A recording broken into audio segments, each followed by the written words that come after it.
Professor X and the Age of X were announced as a hot new event in the big grand prize for early 2025. But will this be a better or worse experience than the Age of Apocalypse?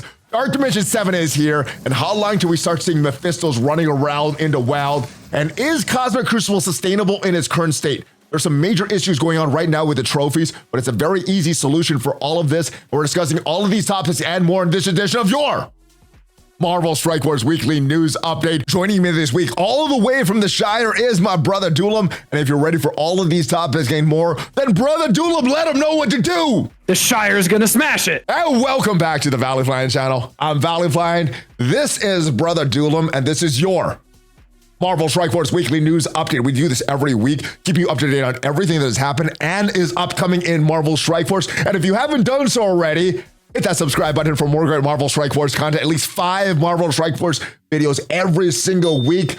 Gameplay videos, news videos, question answer videos, everything you have your experience in Marvel Strike Force. But without further ado, brother Dulom from the Shire. I got that wrong. I was misreading your name for what, a year or so before anything was said. How are you doing and how's your week been in Marvel Strike Force, brother?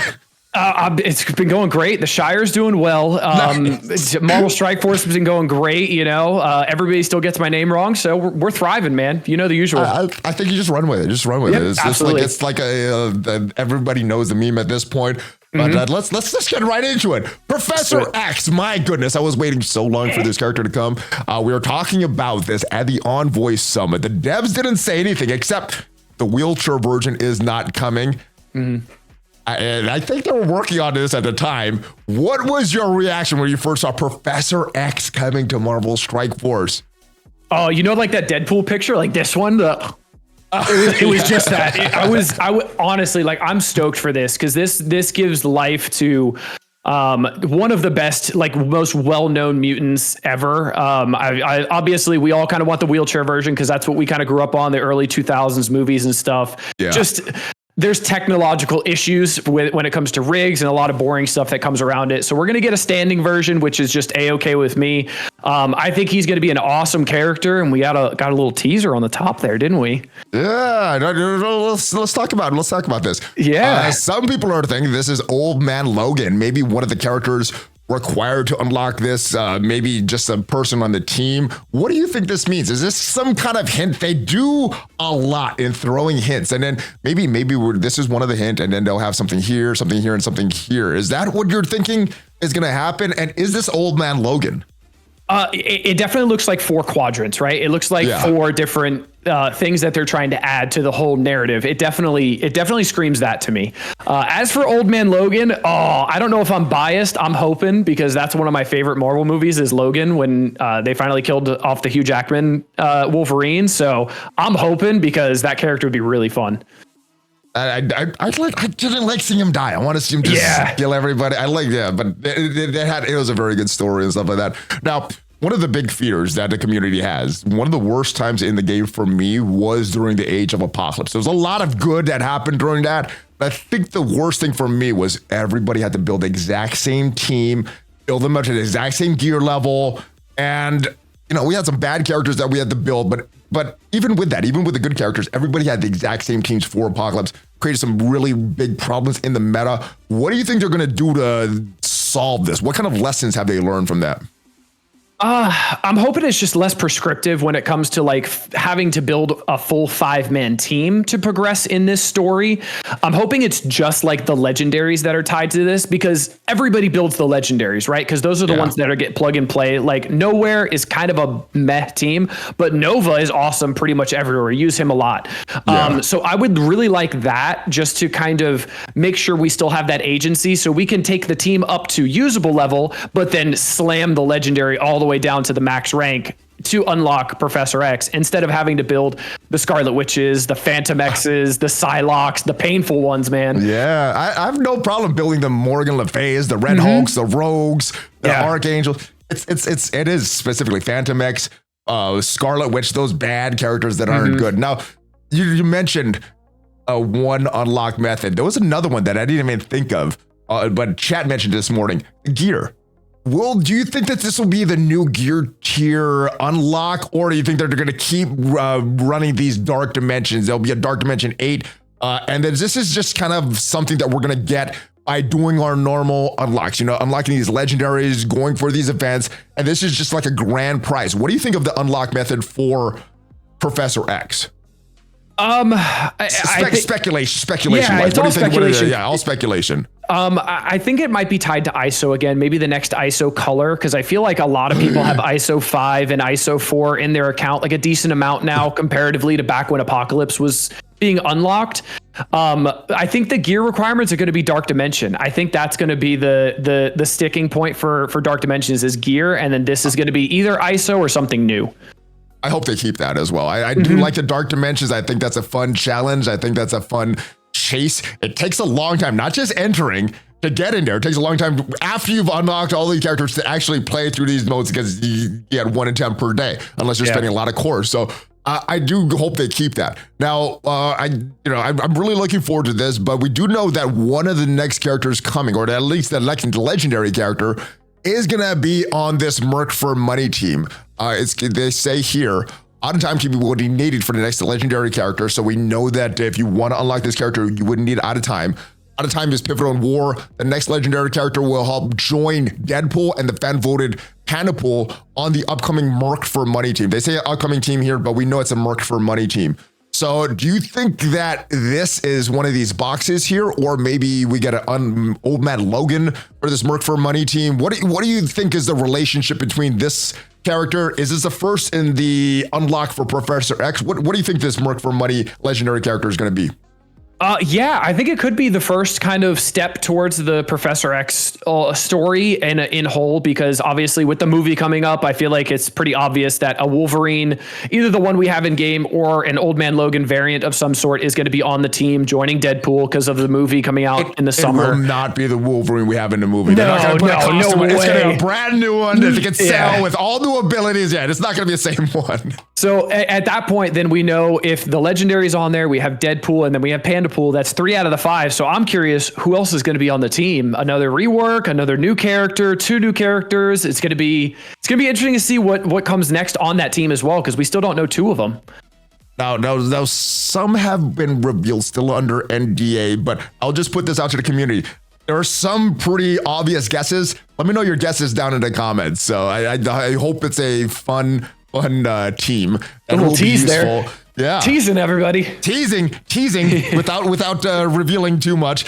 But let's talk about the next game mode. The game mode that's in here right now, Dark Dimension 7. It is launched in the game right now. It looks like there are 2 people that are in Dark Dimension 7 as of us recording this: Platypus Messiah and Beta Ray Bill. Are you surprised that more hasn't been done on this? More people haven't been entered? And more progress hasn't been reached on some of these nodes on day 1. No, honestly, I expected this. The Dark Dimensions that have the new gear color always take longer, because obviously you have to get all the catalysts from scratch. You have to get every single piece from scratch, because it's a whole new color. So you're not sitting on 20,000 health catalysts to throw in like we were for Super Scroll for DD6, which is why they got through it in like 4 hours, right? Yeah, so this is from scratch. You have to buy everything, which is, I think, the sticking point right now. So this would be more comparable to like Dark Dimension 5 and Gear Tier, 16? When Tier was first introduced, and how long it took people to unlock Dormammu, not how long it took for people to unlock Super Scroll. Yep. And Apocalypse was kind of the pseudo Dark Dimension that was skipped. Yep, and there's also the difference is that you only had 2 weeks to prep for this Dark Dimension, which is the shortest amount of time. So they released the G19 in the supply store on March 6th, and then it opened on the 20th. So you only had 2 weeks to just slam that supply store as much as you can, and they haven't even released offers yet. So it's only gold and only supply store, so it's a massive bottleneck right now. So even if the Kraken spent a lot of money, they still would be a little bit behind, which is why there's only 2 people in right now. Yep, absolutely. All right, so one of the other big things, Dark Dimension 7, if we see right here, requires 4 to 5 Mythic. Some people are thinking Dormammu and Doom. Does this change your selection of characters for who you're bringing in? One or the other, or still bring in both? No, this drops Doom. I know it's going to hurt your soul with your 2-diamond Doom, but I'm dropping Doom now. I think Dormammu's better overall as a character because he benefits from the stats. I think Doom is mostly kit based now to take someone else really good on the time platform. So I think long-term investment wise, I think Dorm is worth it to do first. And then Doom, I think, would be a good choice later. But I don't think for your first run, I think it should be the Kestrel, Super Skrull, APOC, and then Dormammu. Gotcha. Now with that, I'm just wondering, maybe it's easier to gear up one over the other. Would you go for that more long-term choice? I agree that Dormammu is the better character long-term, but sometimes you might be able to gear up Doom a little easier because he does take tech. He does take a little bit of Mystic, not as much Mystic as Dormammu. Would you change your selection at that point if you get in right now with Doom and get in maybe a month later with Dormammu? Oh yeah, I'd change it even if it was a week difference. Honestly, an extra 7 hits to get the best character that's going to be in this game, Mephisto, is well worth it. Like that's a decision you make when you're on the gates of Mythic, right? Like if you have the choice, whichever one comes first, it is what it is. Bite that bullet to get Mephisto faster for sure. Right. But don't upgrade any of those right now is my thoughts. I think the only characters you upgrade right now, guaranteed, Apocalypse, Super Skrull, Black Knight. Everybody else, you wait until you're right on the gates to the next level of Dark Dimension. Yep, absolutely. All right, we're in agreement. All right, have you seen these enemies? I mean, I know you have, but what are your thoughts of these enemies? We were discussing this earlier. I was like, Mephisto here. We got Horseman, Gambit's here, Nightcrawler's here, Quicksilver, couple Quicksilver, Kangs, Morgan Le Fay. I mean, good thing there's no Ghost Riders because they have a lot of synergy with Mephisto. They could be even worse, but look at all these diamonds. How long do you think it's going to take you to get through this node and just Dark Dimension in general? This looks like it's a lot tougher than any previous Dark Dimension we've had. I know Jgiusti said 6 months from entering Dark Dimension 6 to finishing. How long do you think Dark Dimension 7 is going to take you? Honestly, I think it's going to take a while, which is a good thing. I think it's something that I want to go into every day because it's something once you do it the first time and then the second time, it's done, right? And then the excitement's kind of over. I want to be able to get in, not somewhat quickly, but be able to start chipping away at it and have a long road of these nodes are just hard. And it's that puzzle aspect that I love. You could also look at the last node that you're on right now. If you look at the Drax on the second row, look at his power. Ooh, 2 million. I've never seen a 2 million. Gosh. Let alone Drax, my guy, a pre-taught 2 million tank. This is because we're bringing Apocalypse into this node. This is we're going to be bringing Super Skrull into this node. Kestrel. Yeah, this is because we're bringing those certain characters in a node. Mike, that's a 2 million Drax. There's a Mephisto down there too. There's a Mephisto there too. This node's going to be nuts. Still though, three Draxes, a 2 million, a 720, and a. Jeez. Yeah, man, it's going to be nuts. I'm excited though. I love the challenge. I'm with you. The more challenge, the better. Obviously, I want to get this character as soon as possible, but that chipping away, I don't think there's a good solution. I think it's just chip away until your second run or third run when you have a more wide selection of characters and you have more of the current meta characters for the time. Right now, I don't think we have all the pieces we need to beat Dark Dimension in a reasonable time frame. I think it's just that chipping aspect that you talked about. Yeah, absolutely. All right, new character in the game. We have this guy, Iron Patriot, looking very good. And because of this passive, with all this extra damage in Crucible, villain allies gain 50% damage. That is insane. So just for this passive alone, even if you don't build up the rest of this character, even if he dies right away, he is making a difference in Crucible right now. Had some crazy punch-ups this week because of this passive. Have you unlocked this character? And if so, what kind of crazy things have you done with this character? I actually have not. Okay, so what kind of things have you seen with this character? Yes, or heard about? I steered you in the right direction today with the Kang combo. It took out a Black Knight one-shotting. This is what people have been using against It was insane. Yeah, this is what people lose, and this passive right here made a difference in the fight. And the best thing about him too is even after he dies, that 50% damage boost still persists for the entire match because that starts on spawn and persists assists the whole time.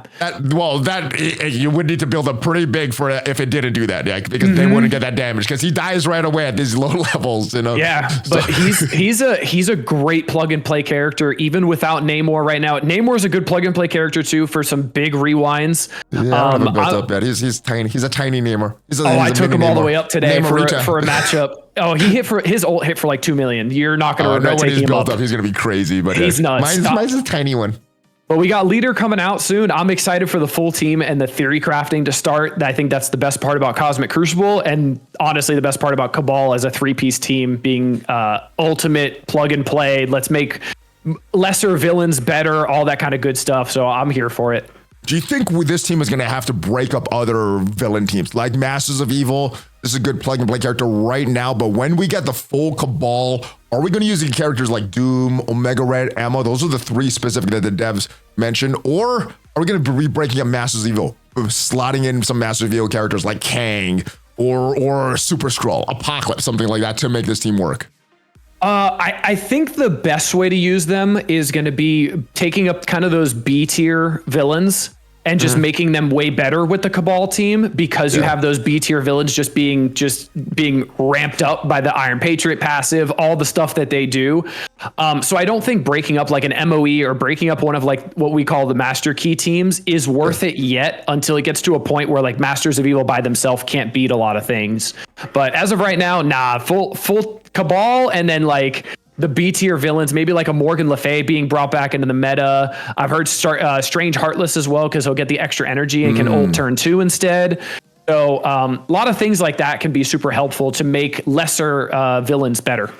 Yeah, I like that, because if this meant having to break up a team that was already being capable of being a pretty strong team, it wouldn't be as strong. But giving new life to characters like Doom, Emma, Heartless, Doctor Strange that aren't really on a solid defensive or offensive team right now is good. Let's get to this showcase event, this test drive. It was a little buggy when it first was launching, and I think what was happening, I've heard a couple things, that only raid bonuses were on, none of the Crucible bonus were on, and the Secret Defenders had their arena bonuses on at the same time. I'm not sure if that was a combination, if it was one or the other, but they got their butt kicked. Cabal did not even take a turn.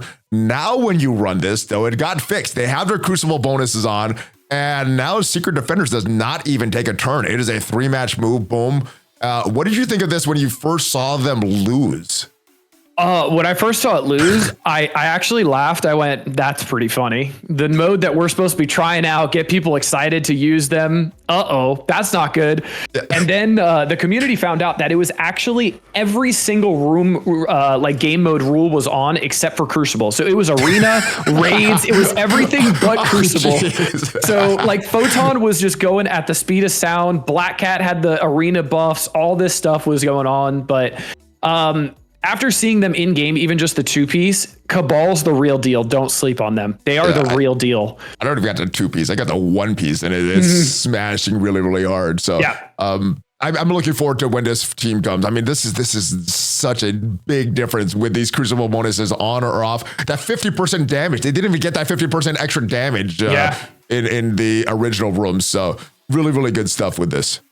Absolutely. I've heard there's some use for leader or for Iron Patriot in war already as well at the higher end. So there may be some war stuff that kind of trickles down as well. That could be interesting. But yeah, I mean, he's got a great kit for Cosmic Crucible if you're enjoying that mode. That is a character that I can't wait. The leader and all this theory crafting, all the bonuses that it gives to the villain with his charges. It looks very, very fun. Yep. Let's move on to these raids though, because we got some new raid season rewards. We got a new raid season launching. Crimson Gear, Armory 19 orb fragments, and this Crimson Gear, Teal Gear. Did they increase anything else, or did they just add these Crimson Gear orb fragments? I think they increased the 18 orbs as well a little bit, because I think that was like 60K for 100 to 250. I don't quote me on that. The epic ones. Orbs? Yeah. Okay. I'm not 100% sure, but I think that got increased. But honestly, everybody was looking at the red to be put in there. So, I mean, I'm happy they're in here. Obviously, raids are always the most important game mode when a new Dark Dimension comes out or a new gear tier comes out in general. But it's going to be interesting, man. I know those Krakens are coring their way through skill like a madman, and it's ridiculous from some things that I've seen. All right, so coring the weighted skill to try to get to the top 100. What are you doing in these incursion raids right now? We're in the same alliance. We're in difficulty 3. Are you simming? Are you autoing? Manual playing? How are you tackling these nodes? And just want to check. We are at 60%, so I'm done with the raids for right now. We are, yeah. I haven't simmed yet. I actually enjoy the raids. Bifrost has been giving me the most trouble because everything gets resisted. So the first 3 nodes are a little rough. Tech is not bad. I have like a 1.8 million Pegasus, and like a third of that is Kestrel. So that tech has not been bad. Mutant's been pretty easy, except for, as you can see, the boss is a little rough, because if you don't take off all those buffs right off rip from the Teen Lokis, they just counterattack you down. But Mutant's not bad. Bio's pretty simple. And the best part is you don't feel bad about taking these raid teams up anymore, because Hive Mind's used in CC and other places. Nightcrawler and friends are used in a lot of places. So it makes you feel good for leveling them up to do the hardest difficulty. Yeah, I feel not bad at all about Extreme X-Men or Pegasus. Hive Mind, I'm not sure. How bad do you think they're going to fall off after these Cosmic Crucible rules expire? Because a lot of their value in Cosmic Crucible comes from the season rules that they get those bonuses from Superior 6. Do you think they're going to fall off hard after this? Are they already giving you some trouble in the bio nodes, or are they smashing for you in this section? In raids, they're doing pretty well. I had bad RNG once where my Red Goblin just got deleted off rip on node 2 by the Quicksilver. And that was manual play? That was manual play, yeah. Okay. Yeah, so you could restart. So good. It happens. It is what it is. But as far as the team in general, Void Knight's going to be really good for a long time because of his plug and play ability. We use him in arena, some matches, stuff like that. And then just the team in general, if you've got them big, they hit hard, dude. They're going to be still good in Cosmic Crucible. In Crucible War, yeah. So in Crucible, I feel like they're always going to be a good team because they're going to punish people if they throw in a utility character that's not built that big, because then you could just ramp the speed off of them super early and then snowball real quick. So any team that you see isn't fully beefed out, you could just throw a Hive Mind at it and run over it real quick. Yeah. I like that. Void Knight is very good. I'm just wondering how much of that is going to be the Crucible bonuses right now, and how much of that is going to drop off the next season. Hopefully not too much. Hopefully you're right about all that, and they still have that value, because I want to build them. I think they're a fun team. The big problem with Hive Mind, though, they need those characters to go to 25%, or they don't have that speed. And if they don't have that damage, characters are built too big, they're not getting them to 25%, they're not getting their speed, they're getting run over. So they're kind of what happened to Symbiotes, kind of what's going to happen to these guys eventually. So they will fall off, but I think Void Knight is still going to remain in the meta. The rest of these characters as a team, maybe not so much. All right, moving on to the bang for your buck compensation. We got some compensation in the inbox. Were you able to do these bang for your buck makeup offers? I was having trouble with this. I was going behind the scenes because I had trouble with my Xsola account. It was not working very good. I messaged Scopely that said, oh, it's on Xsola's end. I messaged Xsola. They didn't get back to me. So I was messaging up like, come on, we got to get these. Half an hour left. I finally unlocked my account. So half an hour, I got to purchase all these. I finally got these. Were you able to do anything with this? And did you get all your Ultra Cores yet? If you did. Yeah, I did get the Ultra Cores. We got them yesterday when the payout happened. Nice. I did 50 worth because it was just worth it. It's like a gift card, which is the best way that Mobile Gamer explained it. It's essentially just like buying a gift card because you were going to get the money back anyway. And I always buy the passes. That's kind of my thing. That's one of the only things I really buy. So I knew I was going to get the passes anyway. So it's just spending a little bit more now and then less later. That's all it is. Yeah. I thought it was exactly that. I maxed it out because I've spent $75. I could spend $75 on the battle pass, the next character, and all the stuff that I bought with the compensation was for free. So I thought this was great. This was way more generous than I thought it would have done. Did you think they were going to give the Ultra Cores back 1 for 1 like they did, or did you think that was it when they said, all right, this is some compensation, we'll give you some free claims? Some people got 3 times the reward. Some people got 1 of the reward. Do you think that was it? Or do you think this was overly generous as far as what would have made you satisfied? No, they needed to do this because I mean, you got to remember, just like they said, they were able to buy whatever they wanted and then get whatever they tried to buy and then also benefited from the bug. So this didn't allow people to also buy what they want and benefit from the bug. They had to buy those offers. So this was the best compensation that they could have done and the most fair. I was satisfied with just the free stuff because the way I saw it, They bought $5 worth of stuff. They got $5 worth of stuff. That's fine. And then all the bang for your buck milestones, we got compensated with the free stuff. This was even better. Maybe my standards were lower than that, but I was satisfied with this.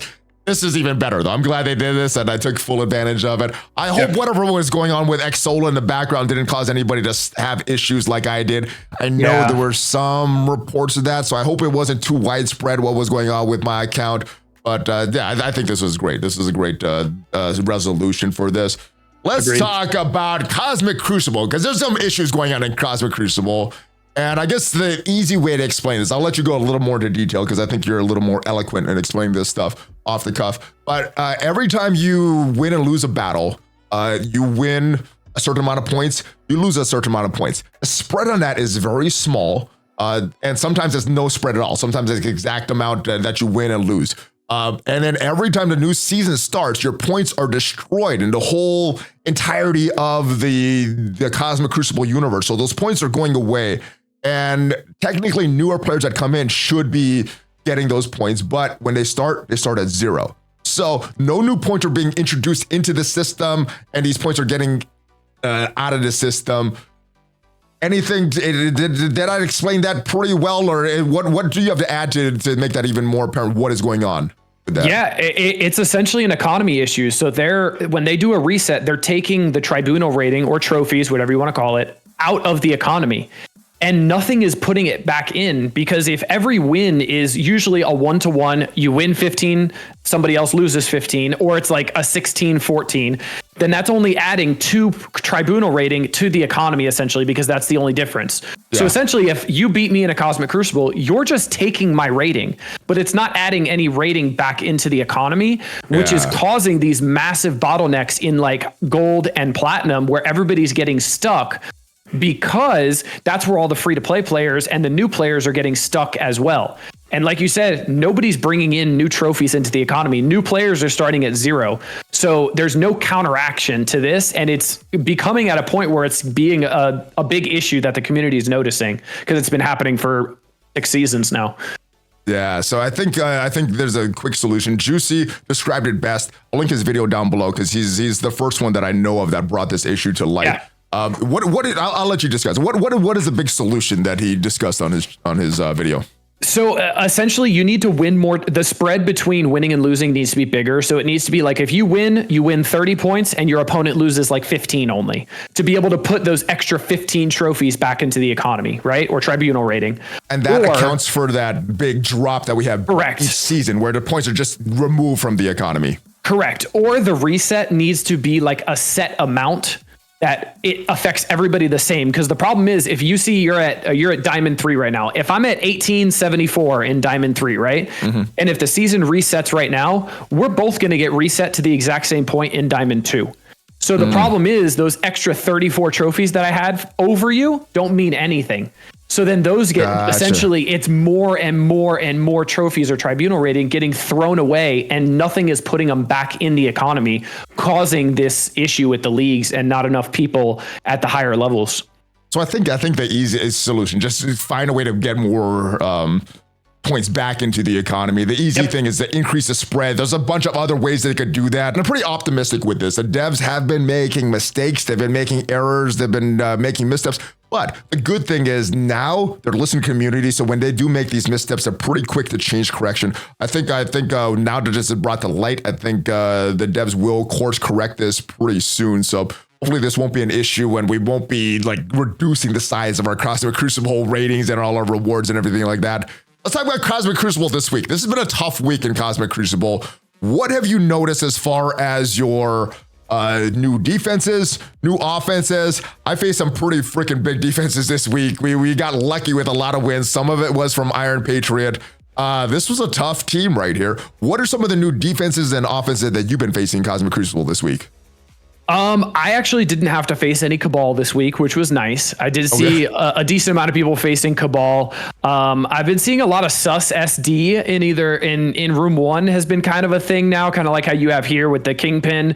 There's been, dude, this season has been so awesome for theory crafting and changes. Like every single week I see something new, and that's a testament to Scopely to leaving the rooms ambiguous enough for us to theory craft with them. And I just hope it keeps going, because this has been by far the best Cosmic Crucible season we're seeing, and it's ending. Next week is last week, and then we got new rules again, so it's fresh. It's new. I'm excited, man. Like they're really listening, like you said, and implementing stuff that we're asking for. How much do you think Black Knight is going to affect the next season of Cosmic Crucible? He made a big difference. None of the rules really were specific calling him out, but he made a huge difference in Cosmic Crucible this season. How much of a difference do you think he's going to make next season in Cosmic Crucible, just because this kid being so insane?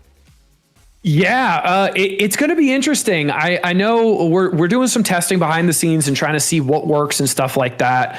So it's going to be interesting to see kind of where he's really going to shine, and if he's going to be on offense. He could be an offensive character now. You know, he's good because he's that stonewall on your offense. If they have a sus on defense or whatever it is, it could be that stonewall offense that you throw in there, and everybody goes before you, and Black Knight just pings them all down.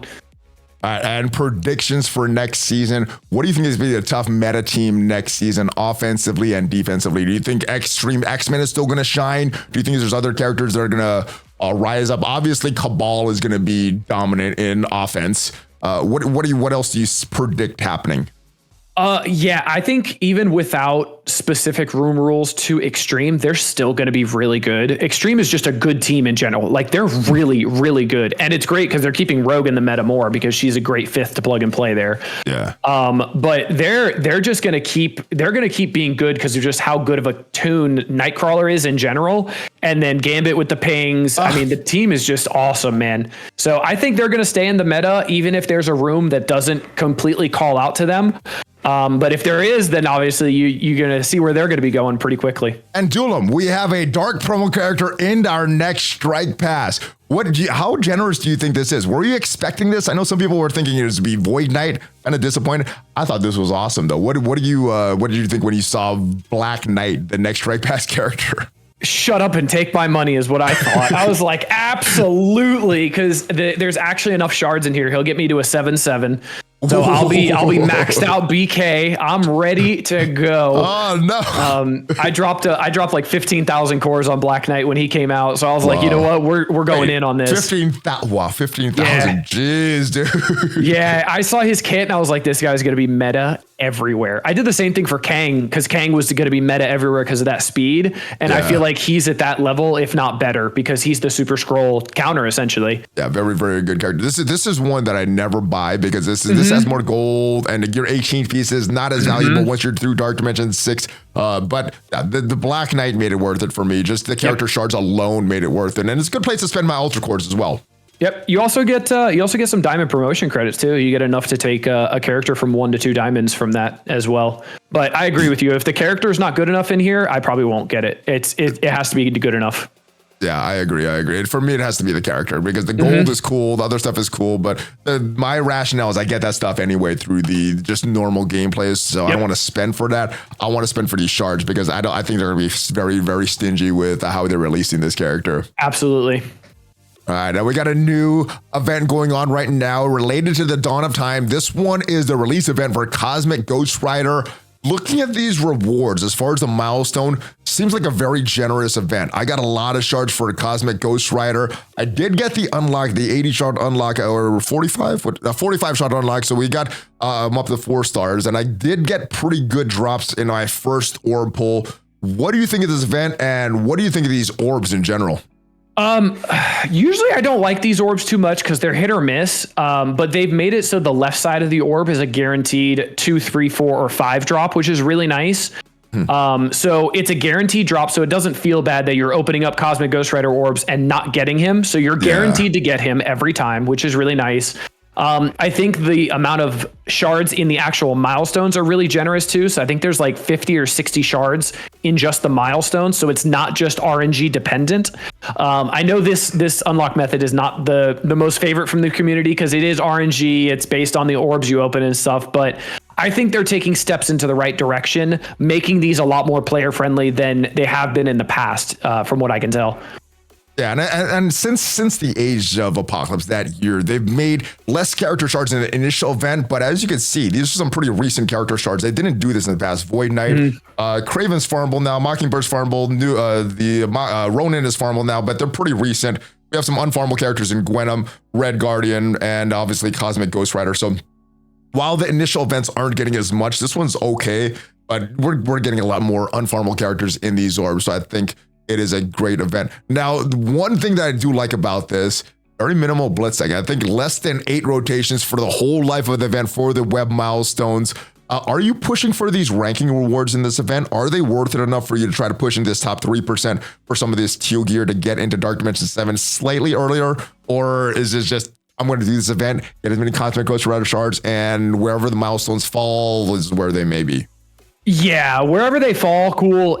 I'm usually around the top 1 to 3%, which is the time that I like that they're doing the leaderboard events, because it's normally I get some stuff that I'm normally not akin to without buying it and stuff like that. So I'll take it because the 1 to 3 rewards are honestly pretty generous. You get almost 2 full Mystic pieces worth of G19s, which is really good, and some orbs. Yeah, like you get that's almost, so I think you need 36 for 2 Mystic pieces. That's almost 2 full pieces worth of Mystic. So that's half a character or 2/3 of a character. That's not bad. That's pretty generous for 1 to 3%. So I'll take it. I like it. I think this is a pretty good event. I like that there's minimal blitzing, more importantly. Oh, yeah. Also, you could do no blitzing if you're spending a lot on your incursion energy as well. So I like that they're giving you some options of how you want to max out the event. All right. Other event going on right now is our 6th anniversary. We are in week 3. It launched a little late. It launched on Tuesday instead of Monday, but it did launch. No big deal because we could spend that energy in other places as well. And the milestones did launch on time, so that's a good thing. What do you think of these anniversary events, how they're structured, the rewards of it, and the difficulty? How difficult is this? And is it appropriate enough for it to be at this low level of difficulty, considering there's a wide variety of players? So I feel like the anniversary in general, difficulty wise, is not meant for us, right? I actually had somebody in my chat who's been in your chat before and chats around. Us meaning endgame players? Endgame players. Yeah, just endgame players in general. Who would you say it's designed more for? I got a good feel for it. Somebody in my chat came in and said, hey, I'm level 88 and I was just barely able to beat the chapter 3 of the anniversary campaign this morning. So I feel like it's like a challenge for some people, which is really cool. I love that for them, but it's still beatable for them, which is nice. Ours is Dark Dimension 7, brother. Yeah, exactly. We got Dark Dimension, we got Kiln, we got Tower, we got all that stuff. So I like how it's a challenge for some people, and I'm seeing feedback on that. The first time rewards have been really good. They've been giving out red gear. They're giving out lizard shards in this first one right here. Yeah. So if you go to chapter 4 as well, look at the first time rewards. Look at the Crimson on node 1 that we're getting. We're getting node 1. Crimson nodes, and then I was looking at Val. This is awesome. I didn't even notice this. And then scroll down. Uniques, nice. All the uniques are farmable, so you can do that as many times as you want. Oh, so I wish they had this in week 1. I wish they had this in week 1. That would be overly generous. Oh, uniques. Week 4 is freaking, oh my goodness. I didn't even look ahead. This is really good. Yeah, you need miasma, even better. Farm it. You need teal, you need anything, farm it. So like that's super generous, dude. This is how they should treat all old gear tiers. As soon as gear tier 19, make 18 very available. This is, I like it they did this. Maybe not the whole gear tier, but look at all these uniques. One of the big sticking points of all this stuff, and now they're just making it super available. Other thing is the rewards that we got for these milestones here. Pretty easy to get some of this stuff for these May You Tremble event. Lizard shards here as well. Kang is great for newer players. Gear. Free red gear. Free red gear. I like it. At a calendar. Did you notice that we had a calendar when we logged in this morning as well? Yeah, I saw that too. Was it this morning? Yeah. Red gear. 6 miasma? That's a 10th of what I need for my Dark Dimension run. Are you kidding me? Is this the same company that designed the Age of Apocalypse 2 years ago? Listen, I like, so remember they did a Dark Dimension 6. Remember they did the calendar for the orbs for when Dark Dimension 6 launched, and you got to open up those DD6 orbs that were actually pretty good. This is a step in the right direction too. So there were orbs for DD6. Okay. If you open them, you could it was just 18s were in there.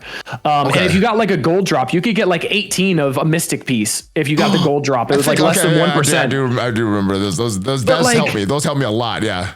Is this a drop in the bucket in the grand scheme of things? Absolutely it is. But these are great rewards that they're giving us for free. And now, is it just anniversary related? This stuff is, but the calendar is DD7 related. So like, this is a step in the right direction. That Spider Slayer 6 red, I feel like was a slap in the face, but that's just me. I feel like that's not for us. That's not for us. Yeah, that's not for us again. Not for us again. Yep, absolutely not for us again. But I honestly feel like this company is taking steps in the right direction and really listening to, dude, we're getting free freaking red gear. That's awesome. That is so cool. Now, they have been generous in the past, right? But usually after a bunch of people already unlock that dark dimension, nobody has even gotten through one node yet, and they're giving all this stuff out. I think this is a great sign of things coming in Marvel Strike Forces, that they're being so much more generous than they have in the past, and very different than a lot of the philosophy they had in releasing characters, listening to community. I think it's opened up a lot more. The other thing that we're getting with this anniversary is these 6 for 66 offers. Some have been pretty good. Some of them not great at all. I still got this one. I know you said on chat this morning you didn't get this one. Are you going to selectively buy these or just get everything? I think I'm going to get everything. What are you going to do? I don't know. I think it's more like principle, because I'm like, I saw the gear 15 and I'm like, the heck am I going to do with that? And like, I get it. It's not all for me. It's not all for late game, but like, put the gear 15, put some gear 16, and then put some gear 17 to be good for a wide range of people. Put 66 of all of those in there. Right. So it's a little bit more well-rounded, but the other ones were fine. The 6 lizard chart's cool. He's not farmable yet. And then the gear 18 orbs, he's on orb. He's just farmable now. Yeah. He just became like farmable. Yeah. Right. And then the G18 orbs for the first one that they did was really, really good. Like, that's 33 G18 orbs. That's awesome if somebody's still trying to get through Dark Dimension 6. So I hope the Gear 15 one isn't a sign of things to come and it goes back into the generous department, but we'll see. I guess some training orbs, some gold, everything, even more shards. I hope we get some really, really good stuff here. Now, what they're also doing for newer players is changing the commander journey. This was something added late to the blog post, like right before it's published. Here's an overview of some of the changes that they've rolled out. Increase the drop rate of gear on campaign nodes. Showcase, test drive, and story now have more slots for blue and purple gear. Added higher quantities of gear ability materials to supply store. Node and raid rewards for Ultimates 5, Doom, and Incursion now include more T1 and T2 ability materials. One of the tier catalyst slots in the War Store has been changed to teal unique gear. This is great. I want new players, mid-game players, to catch up, get to the end game as soon as possible. I don't want it to take the 5 years that it took me. What else can be? Let's start. How good is this? What else needs to be done as well? This is a step in the right direction. This is a big credit to some of the envoys who have done early game accounts and started the new accounts and gathered a lot of data and noticed the bottlenecks of green ISO, tier 1, tier 2 ability material, blue gear, stuff that should not be stopping people. It's becoming streamlined, and it's awesome, honestly. I really love to see this. The only thing I think they need to improve on is just, I hope they're done collecting their data for this XP boosting thing so that they can implement it into the game and get everybody equalized, and we can have a solid new game experience that we can, us as content creators can relate to new players, and they can follow us on that journey, so we can all kind of start new, fresh together. I think that would be really fun. I've been waiting to start a new account until they do all these changes, because we know each change are coming, more changes on the way. They also say keep an eye out for gear, orange and catalysts coming to the Blitz store, green and blue gear. So that's again great for newer players. More are on the way, so they keep going with all this stuff. It's very, very good. And one of the best things that I think has brought change in a positive light to Marvel Strike Force is the Players Voice Council. It is something that communicates with the devs of Marvel Strike Force and talks about some of the issues. They have players from early game, mid game, late game, spenders, non-spenders, and there is an opportunity if you want to join the Players Voice Council. opportunity for you to join the council, not permanent roles, but there's 4 spots coming up for election very shortly. If you're interested in becoming a member of the Players Council, applications will be made available starting on March 15th, submit to release, and they will run until Friday, March 22nd. So if you are interested in, you have 1 more day left. This is a Discord link to the server. The link is going to be down below as well. What is your thoughts on this? I know envoys can't be in this Players Voice Council. How big of a thing is this to be in this Players Voice?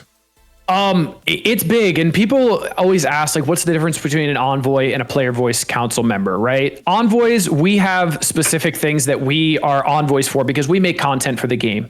Yeah. The players voice movement is different. Those are going to be people that aren't making content for the game, so their needs, wants, and desires can be kind of different. That's why they have all different levels of spending. They have all different levels of gameplay, whether it's early, mid, late game, all that kind of wide variety that the envoys don't cover already. Because obviously, if you're an envoy, you're super engaged, you're super late game, all that kind of stuff. Yeah. So this kind of rounds out the wheel even more of communication with developers so that they can understand where the game is lacking and where it can improve. And honestly, we've seen that improvement over the last year. Like, we've seen so much change. We could have an hour-long video just on that.